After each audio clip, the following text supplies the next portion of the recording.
What if I told you the most talked about movie this year isn't being talked about for what it shows, but for what it doesn't show? The Michael movie, a docudrama based on Michael Jackson's life, is being panned by critics right now. They're saying this is the most glossed over version of one of the most controversial music stars in history. But the real question is, are we missing the point of this movie entirely? Now look, to say Michael Jackson's life wasn't filled with controversy, scandal, and tragedy would be a straight up lie. But what all these critics are seeming to ignore is the impact that he had musically, creatively, and globally. And this movie is not trying to be a courtroom. It's trying to tell the story of what it cost to become the biggest pop star to ever live. What Michael does really well is it shows that stardom isn't just a talent, it's pressure. Unimaginable pressure. The film paints a picture of a young artist being pushed to perfection, fueled by trauma, expectation, and the constant need to be better than everyone else. And honestly, that angle hits hard, because instead of just listing events, this movie shows why Michael became the way he did.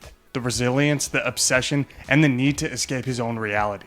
Now I want to talk about the standout performance here from Jafar Jackson. This felt like he was literally born for this role. There are moments where you genuinely forget you're watching a performance and it feels like you're watching Michael himself on screen.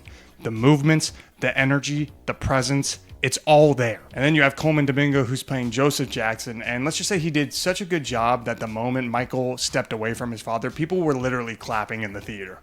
He doesn't just play a strict father, he plays a father that just doesn't know when to stop. He's controlling, emotionally intense, and at times outright abusive. It adds a layer of discomfort that the movie needs to be able to make its point. The thing that this movie absolutely lands is the way it utilizes Michael's music. Instead of just throwing songs in for nostalgia, it builds entire chapters of story around them. His early hits, his top 5 to 7 breakout songs, act like a milestone in his life. You don't just hear the music, you feel it building to something much bigger.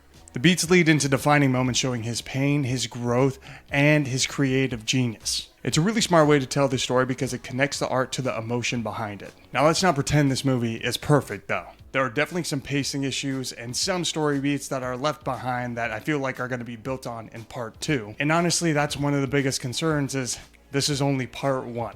Splitting this story into 2 films kind of feels like a risky move because now everyone is wondering what part 2 is going to do. Will it tackle the controversies head on? Will it try to reshape the narrative that we've seen in so many documentaries? Or will it avoid these topics completely? I feel like this uncertainty is going to divide people and honestly have an impact on how people view part 1 in the future. And what makes it even more interesting is part 1 ends on a high note, a powerful and more celebratory display of Michael's talent. It leaves you energized like you literally just watched a concert, which is why I think the fans are going to love this. Because by the end, you're not thinking about the controversy, you're thinking about the music.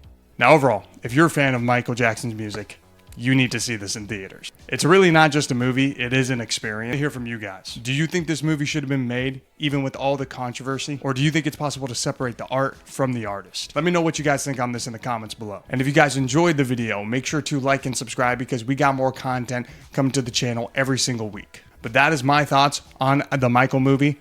I hope you guys enjoyed, and I'll catch you in the next one. Peace!